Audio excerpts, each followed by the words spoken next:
but frequented by a lot of Oak Harbor people, was Barky Inn, located on a State Route 2 curve northeast of Oak Harbor, basically across from Davis Bessie. And I even say that with tongue in cheek because it isn't across from Davis Bessie anymore. It's on some of the property right next to Davis Bessie because they eased the curve. Yes. At one time the curve was much sharper, and at that time Bark Inn was across. And it was named Bark Inn because on some of the pictures the front has actual timber.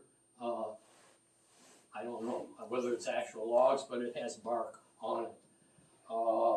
This burned to the ground. Well, excuse me. This is an interior view. Nick Stevens owned this at one time. Very prominent businessman here in town. This burned to the ground in what they said was a very spectacular 1955 winter fire. And we say, well, couldn't they save it? Well, you got to remember, it was a 1955. It was winter. You're out in the middle of the boonies. It was at night, and the fire departments available was Oak Harbor and Port Clinton. There was no Carroll Township Fire Department or anything. I don't know whether Erie Army Depot had a fire department or anything or not, but they didn't. I don't know whether they responded. So by the time the firemen from Oak Harbor and Port Clinton got there, it was gone. Very popular place again. They only saved the chimney. Okay. That was the only thing left. Because when I was a little boy, my dad took me out there Bark Inn Curve. I think it was a Sunday. It burned on a Saturday night, and we went out after church on a Sunday to see what was smoking. Very good.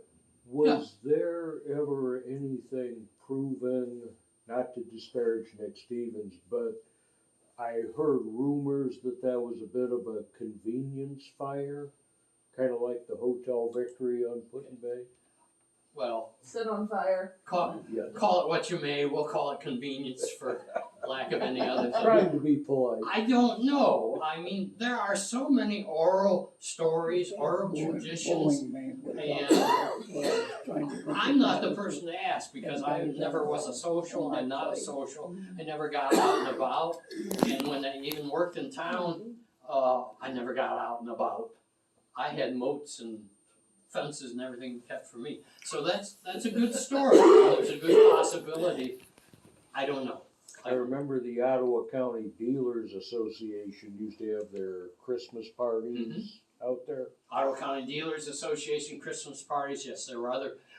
Junior Women's Club had dances out there. Of course, the Businessmen's Association was out there.